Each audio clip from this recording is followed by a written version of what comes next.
pessoal, está começando mais um Fala Aí. Este programa é uma parceria dos alunos de Comunicação Social da Universidade Veiga de Almeida, campus Cabo Frio. E no programa de hoje nós estamos recebendo o aluno de jornalismo João Monk, que foi um dos produtores do documentário Merda. João, seja bem-vindo ao nosso programa, muito obrigada por estar aqui hoje. Fala um pouquinho pra gente por que o nome do documentário é Merda. Junto com o meu grupo, a gente ficou pensando num nome que definisse mais ou menos o que a gente estava querendo comunicar no documentário. E no documentário a gente fala justamente de um teatro com portas fechadas, sem público. Merda vem quando a gente lembra do significado da palavra merda dentro do teatro, que é casa cheia. A galera ia de cavalo para os teatros, então, à frente dos teatros, quanto mais cheio ficou, mais merda tinha. Então, acho que merda é a representação exatamente o contrário do que a gente quis mostrar no documentário, que foi o teatro fechado, que foi o teatro vazio e um movimento orgânico, natural de alunos que fizeram uma resistência mesmo. E João, qual é a importância para você da arte resistir, do teatro resistir, nesse atual cenário que nós estamos vivendo no Brasil? Cara, é fundamental, é fundamental. Eu acho que eu não saberia te explicar exatamente onde, porque na minha visão é muito amplo. Eu acho que a gente precisa de arte para escovar bem os dentes, para acordar bem, para ir bem para o trabalho, para lidar bem com as pessoas.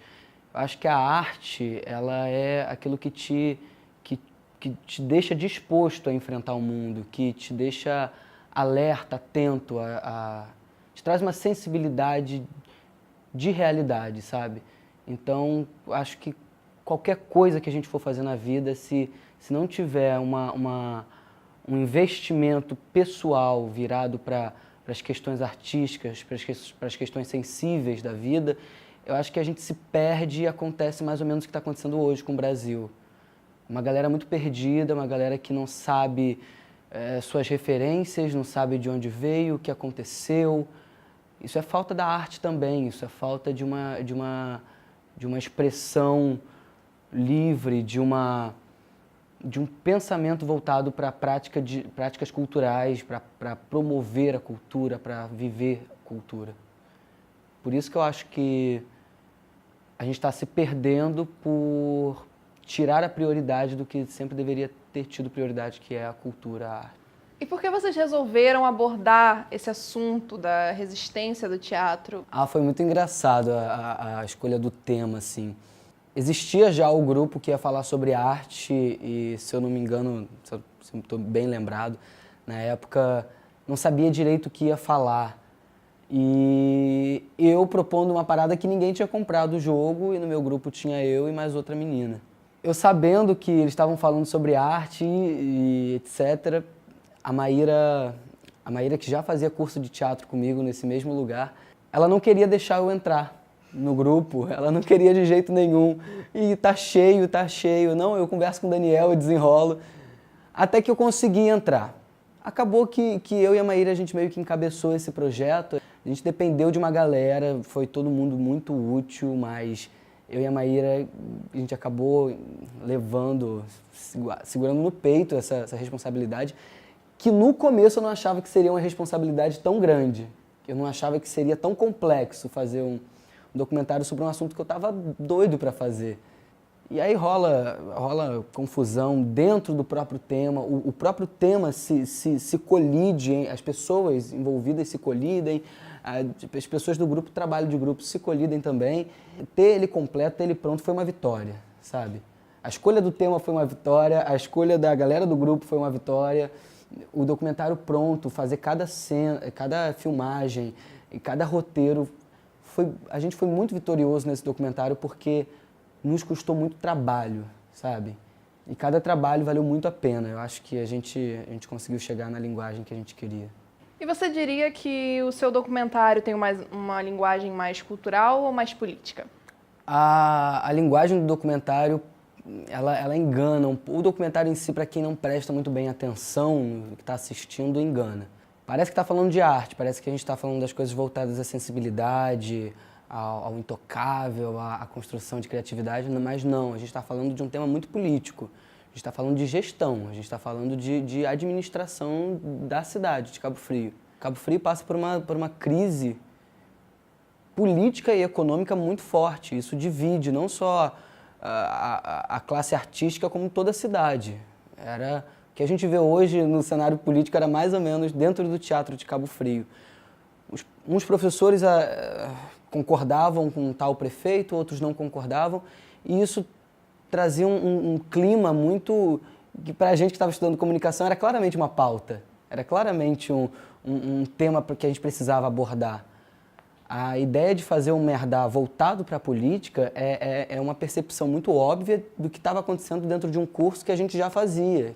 A gente não precisou nem de muito esforço para tentar tirar as nuances, as partes mais quentes, as partes mais frias do documentário, porque essa rincha, essa crise, o teatro fechando as portas, os alunos do curso de teatro limpando o próprio teatro porque o prefeito não repassava a verba.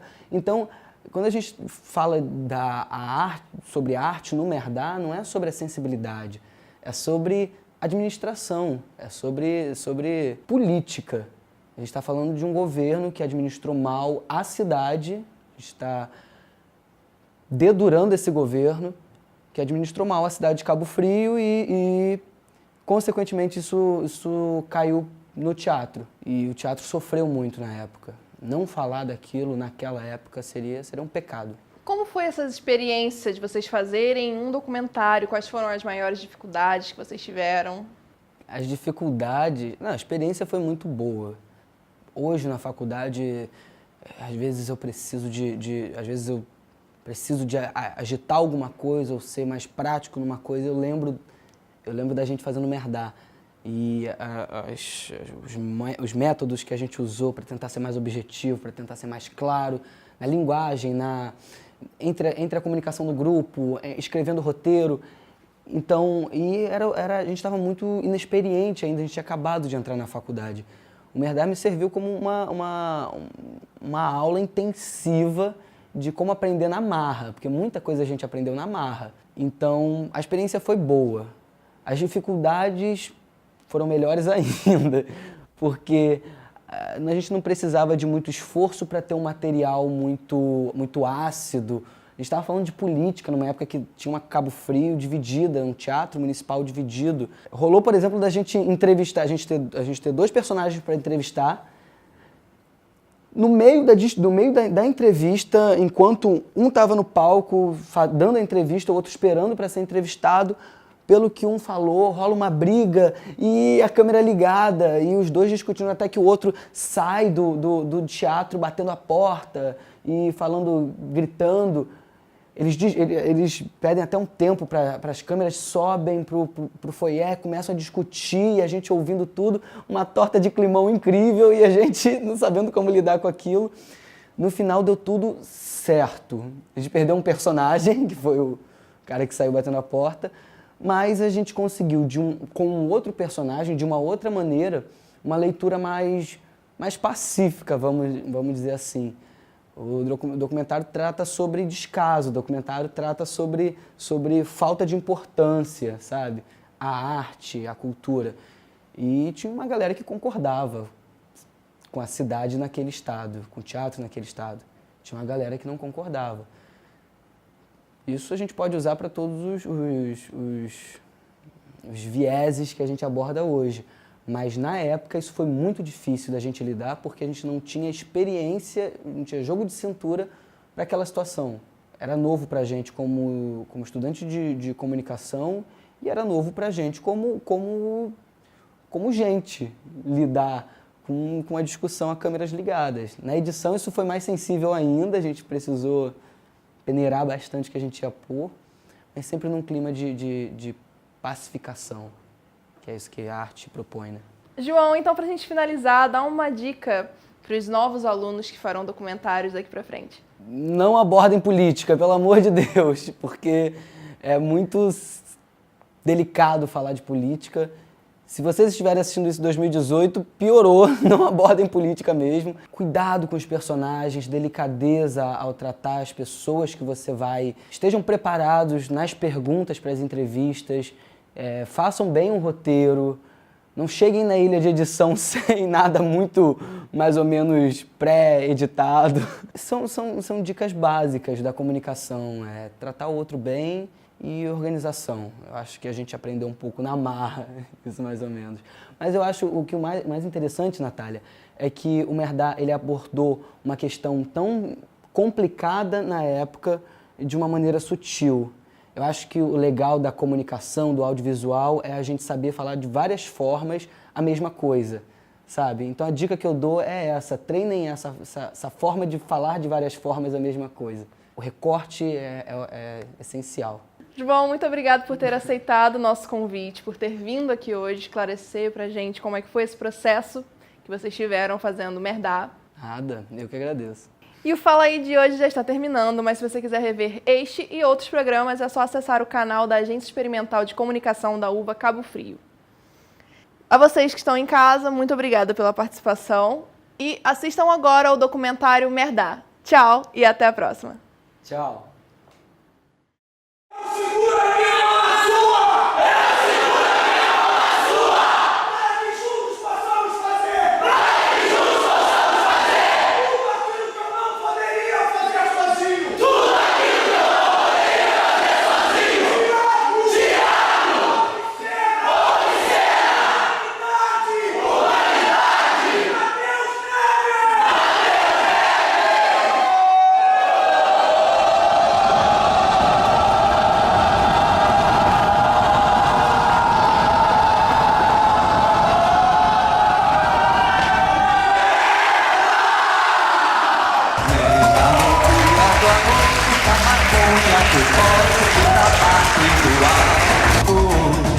Vale a loucura do ator quando abre-se flor sob as luzes no palco. Bastidores, camarins, coxias e cortinas são outras tantas pupilas, pálpebras retinas. Nenhuma doce oração, nem sermão, nem convite à direita ou à esquerda.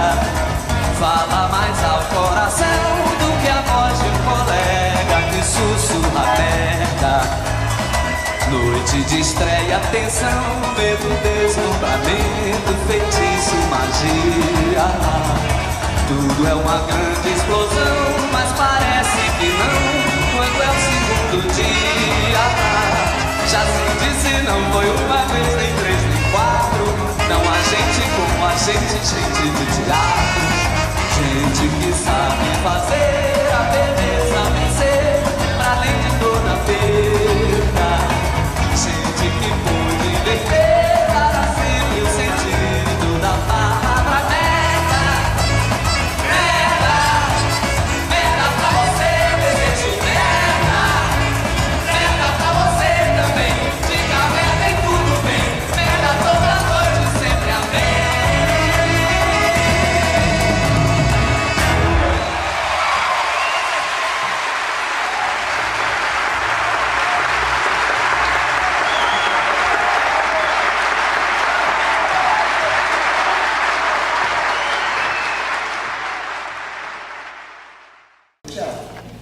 E ali na porta estacionada, ali parado, ali amarrado, o animal mijava e cagava naturalmente. Aí você passava na porta e falava, pô, fedor, caramba, né? Significava dizer o quê? Que a casa estava cheia. Porque tinha muita merda na porta da casa. É por isso que a gente fala merda pra você. Fala merda pra você, porque você tem uma casa cheia. E se tem casa cheia, tem grana, coisa que Matheus e eu não temos. Tá? Então é por isso que a gente fala merda pra vocês. Resistência, para mim, é não arredar o pé. Aí que começou o caos. Para mim é o seguinte, se voltar atrás, só se for para pegar impulso, para ir mais para frente ainda. Então eu não desisto, eu não uso a estratégia do boicote, eu não abandono meus companheiros. Resistência é informação. Quando a informação chega na cabeça da pessoa e ela sabe que aquele docinho artesanal que ela faz lá no canto da Praia do Siqueira é único, ela vai se valorizar. E quando ela sabe que existe uma lei que pode, um edital que pode fomentar patrimônio imaterial de doces artesanais, de gastronomia artesanal no interior do estado do Rio, ela entra no edital e ganha esse edital. Ela recebe um financiamento público. A informação precisa chegar até as pessoas. Informação é poder, cara. Não é à toa que as pessoas seguram essa informação, vendem informação. Outra forma de resistência é se organizar em grupos de teatro, através dessa organização, fazer teatro de protesto, questionar a política, questionar a sociedade, questionar os padrões da sociedade, desafiar os tabus. Que fala muito de poder público, fala muito de sociedade, mas esse tripé é feito por quem? Pela iniciativa privada. As empresas, os comerciantes, as universidades de Cabo Frio não entram com nenhuma participação financeira em nada. E quando entram, é uma merreca desse tamanho e diz que está ajudando. Não encara como valorização da marca, como contrapartida e como responsabilidade social. Porque lucra no lugar. Se eu lucro no lugar, se eu tenho 2.000 alunos numa cidade, eu tenho que financiar um projeto público daquela cidade, eu tenho que financiar um projeto social daquela cidade, eu tenho que gastar naquela cidade. Não pegar o dinheiro e levar para a minha matriz. É isso. Resistência aqui é produção. A gente tem que produzir. Quem tem que sobreviver com arte, ele acaba desenvolvendo uma série de talentos, né? Porque a gente precisa sobreviver. Porque eu fui autônomo minha vida inteira. O que eu puder fazer, na verdade, no meio artístico, você acaba dizendo sim para tudo, para depois ver até se você sabe fazer. Porque você precisa pagar suas contas. Eu acho que assim, a vida de um cidadão de segunda classe é assim, sabe?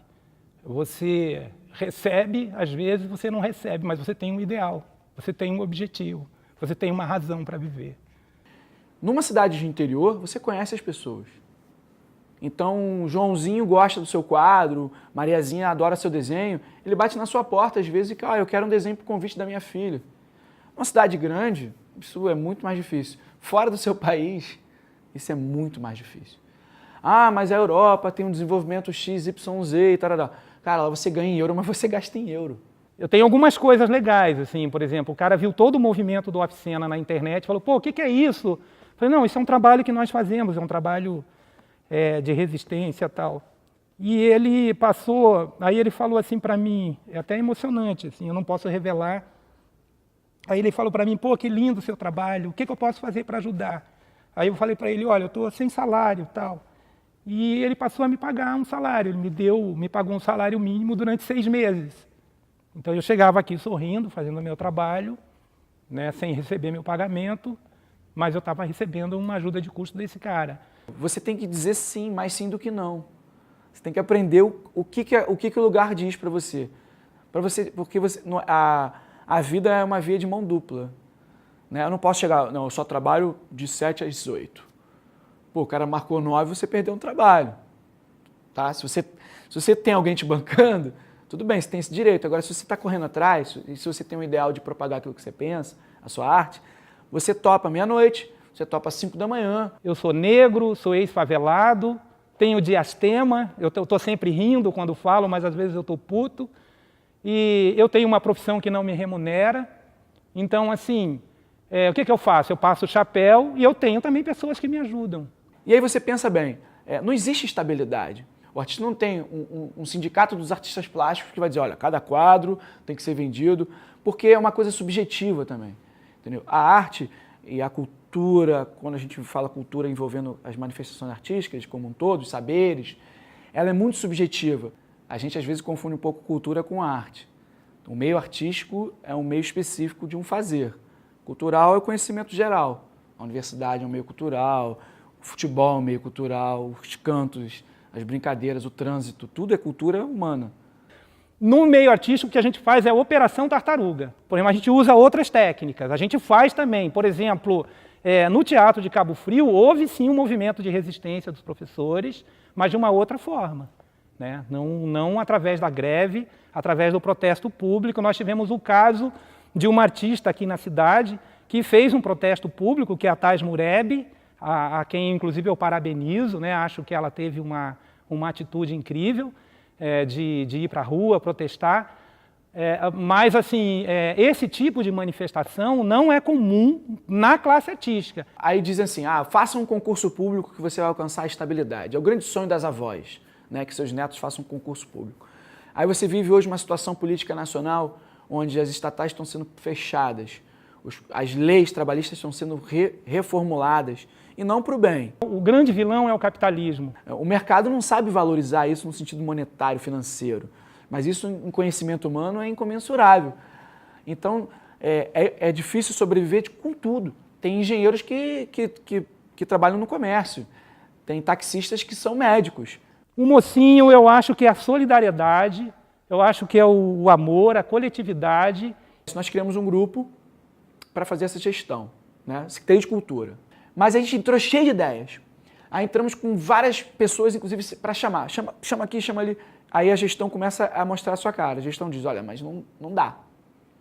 Você vai ter que trabalhar não com X, Y, mas com Z e W. Quando você fala de gestão pública, você não fala de arte. Você fala de gestão, de administração. O curso sempre existiu. O nome do curso é circunstancial. Ele foi apenas por uma questão de marketing. Mas ele sempre existiu. Atrair mais jovens, principalmente das periferias, que era uma coisa que a gente queria muito. Nós queríamos montar grandes clássicos, atingir esses jovens e atingimos esse objetivo. Ali a nossa querida Keren Apuc, que é cantora, diretora musical, né, tá sempre brilhando no palco e agora está brilhando de uma outra forma. O que você acha dessa experiência? É isso que você esperava da sua carreira artística? É uma experiência única, né? Que a gente vê que tem que limpar os ares, tem que limpar tudo, para a gente poder atuar e fazer o que a gente quer, já que as coisas são tão conturbadas no mundo, né? A gente tem que se colocar, começar a trabalhar para colocar as coisas no lugar. Tudo depende de nós, inclusive varrer o palco, limpar tudo depende de nós também. Quanto custa uma resistência? Principalmente uma resistência cultural. Custa uma vida. Você precisa investir sua vida nisso. A poesia, a arte, acreditar em valores que você quer divulgar é sua vida. Se você não acredita em nada, você sobrevive. Se você acredita, você resiste. Você existe indo na direção que você quer. E aí, o que vier contra, você resiste. A gente tem que pensar o seguinte, o que é a arte do encontro hoje? Né? É eu sair de casa e ir num lugar. Existe uma linha de ônibus que passa próximo ao teatro? Não. Existe segurança pública no entorno do teatro? Não. Existe uma política de subsidiar ingressos para que seja fácil acesso, barato para todo mundo? Não. Existe uma política de incentivo financeira mesmo, pública, de manutenção do próprio espaço, para que a pessoa chegue lá, tenha uma acomodação correta, XYZ? Não. Olha quantas coisas contra esse encontro. É muito fácil dizer que o público desvaloriza o espaço, mas quando você não dá ao público o acesso. E quando você não dá o acesso também não só físico, mas de conhecimento, divulgando o teatro municipal, promovendo os grupos municipais, promovendo os grupos locais de dança, de teatro, de música. Onde? No espaço público. A primeira onda de dificuldade foi a onda de encontrar o espaço sucateado. Então a gente entra num espaço para geri-lo e você percebe que não há uma gestão de continuidade daquele espaço. Então você já encontra ele, opa, como é que eu faço? E aí, diante desse ideal de fazer com que o palco brilhasse, a gente fez o quê? A gente fez uma super ocupação do teatro. Nós tivemos na estatística que a gente tem nos últimos 4 anos do teatro, uma ocupação de mais de 80% dos dias. Tipo, de segunda a domingo, ficava segunda e terça e às vezes umas quartas livres. Então tinha espetáculo o tempo todo. Aí isso provocou um problema, porque as pessoas começaram a ir mais, e aí com mais uso, a mais degradação da utilização do espaço, sucateamento do equipamento, né, a mais gente. E a mais gente querendo pauta. A gente percebeu, por exemplo, que essa ocupação era de 80% a 90%, e só não era 100% porque segunda e terça a gente tinha os cursos. E eram segunda e terça de manutenção e curso, porque senão era 100%, era 150% de ocupação. Então a gente percebe também que o espaço era pequeno, o Teatro Municipal de Cabo Frio, para a própria cidade. Eu acho que deve haver mais participação de toda a população na hora da discussão do orçamento público municipal, né, que é sempre aprovado no ano anterior. isso não pode ser gerido só pela equipe de uma prefeitura. Tem que haver uma consulta pública. Onde que a gente precisa investir mais em Cabo Frio? E isso está além de todas as políticas. Nenhum político consegue entender o coração de um artista.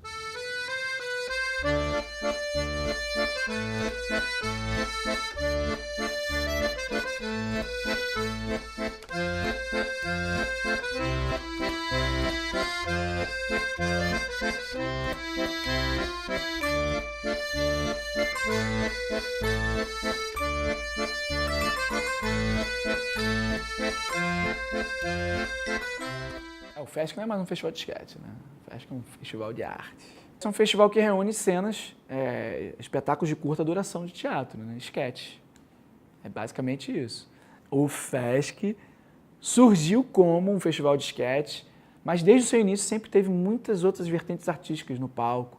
A gente sempre convidou dança, circo, performance, poesia. E hoje se tornou um grande festival de muitas artes, com o pano de fundo ainda com as cenas, né, com os espetáculos de curta duração. Mas além disso tem música, shows, performances, poesia. Então é um grande evento, um grande encontro de arte. 2017, vamos para 15 anos de festival. 2016 o FESC foi resistência. Foi a nossa hashtag, foi a nossa campanha.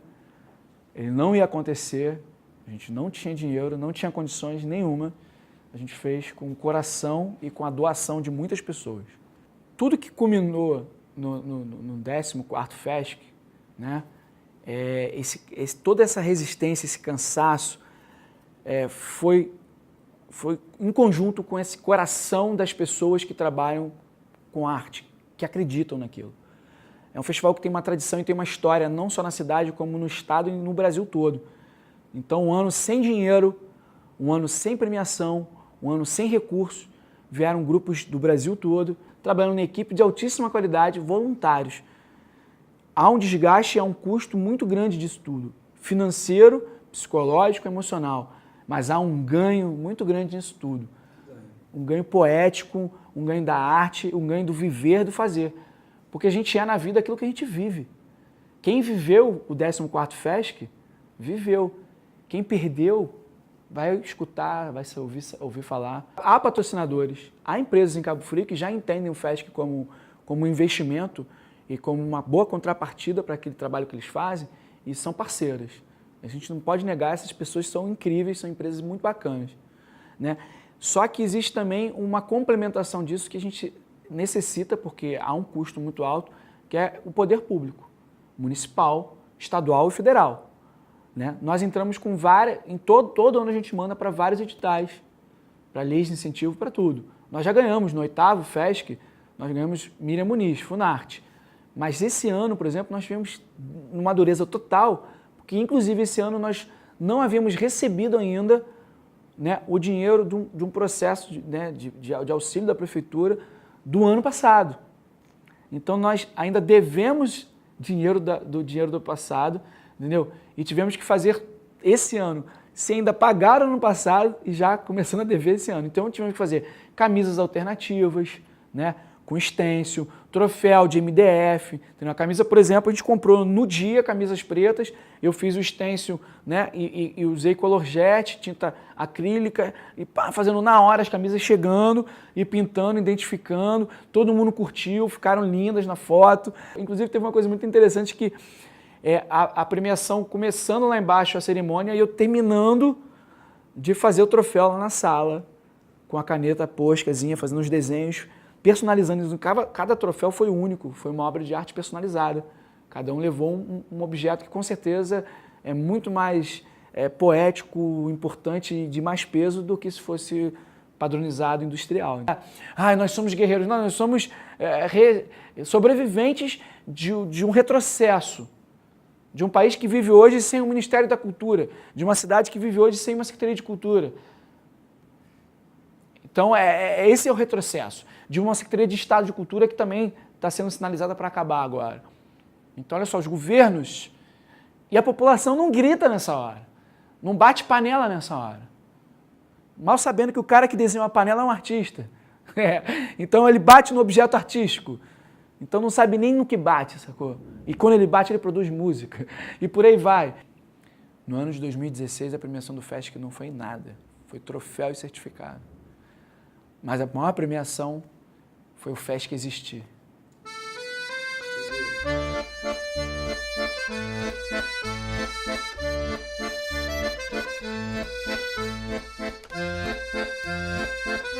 Nenhum político consegue entender o coração de um artista.